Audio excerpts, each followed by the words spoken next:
Are humans made to show obedience to authority figures? How far would you go just to follow specific orders? Would you kill someone? Would you become a killer if a person you trusted gave you specific instructions towards that goal? Psychologist Stanley Milgram on August 7, 1961 conducted one of the most famous experiments in experimental psychology, with the findings shocking everyone involved and everyone who ever learned about them. What were the results and what actually happened?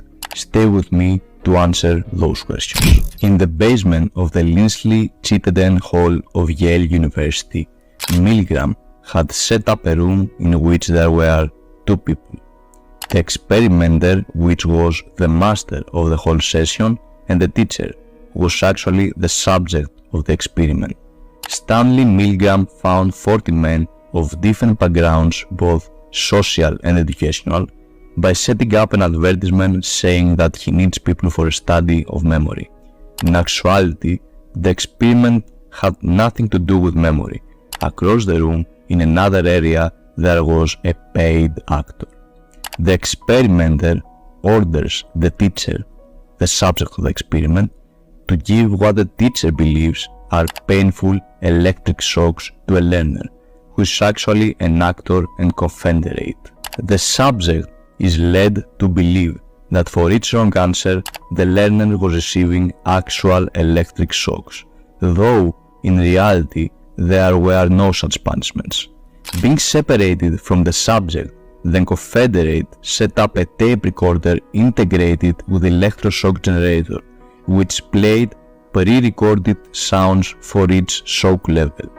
For each wrong answer, the experimenter, whom the subject thought was the person with extreme knowledge that knew what he was doing, ordered him to deliver electric shocks to the victim, starting with a low, non-fatal dose of volts. The actor was screaming after every shock. The subject thought that the experiment wanted to see whether someone still has memory capabilities after being punished, tortured. Some things are important to note at this point. The experimenter was wearing a lab coat, so he conveyed more of a sense of authority and knowledge. The experimenter and the subject were communicating, but were not seeing each other, and in later variations of the experiment, the person receiving the electric shocks was screaming, begging for mercy, saying that he has a heart condition and he can't do this no more. Before seeing the results, write down in the comment section what you think those are and what you would do in a similar position. If at any time the teacher indicated a desire to halt the experiment, the experimenter was instructed to give specific verbal prods. The prods were in this order. Firstly, please continue or please go on. Secondly, the experiment requires that you continue. Thirdly, it is absolutely essential that you continue. Lastly, you have no other choice, you must go on. Prod 2 could only be used if prod 1 was unsuccessful. If the subject still wished to stop after all 4 successive verbal prods, the experiment was halted. Otherwise, the experiment was halted after the subject had elicited the maximum 450 volt shock 3 times in succession. The experimenter also had prods to use if the teacher made specific comments. If the teacher asked whether the learner might suffer permanent physical harm, the experimenter replied, "Although the shocks may be painful, there is no permanent tissue damage, so please go on." If the teacher said that the learner clearly wants to stop, the experimenter replied, "Whether the learner likes it or not, you must go on until he has learned all the word pairs correctly, so please go on."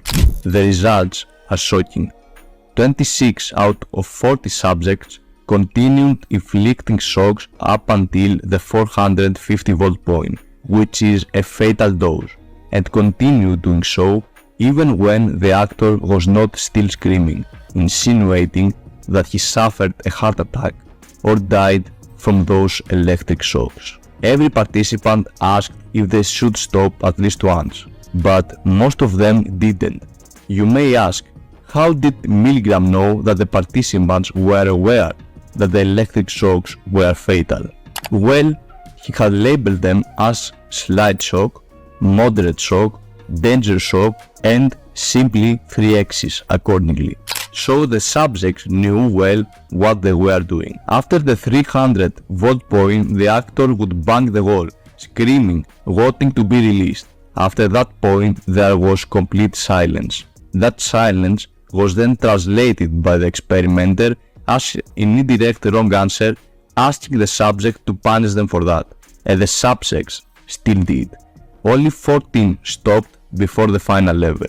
Milgram wanted to prove that Nazis in World War II were following orders, and the atrocity we as humanity experienced during those years were human nature, and is something actually natural. The experiment proved that we tend to follow orders when the person giving them conveys a sense of authority. The experiment was then reconducted again with consistent results. The latest finds suggest that we people follow orders only when we identify with the person giving them. So, what does that say about people in general and about Nazi soldiers? Were they blindly following orders? This is food for thought, and a question whose answer will never be 100% clear. I am Andrew from our therapy booth, and until the next one, I am out. Be happy and be safe.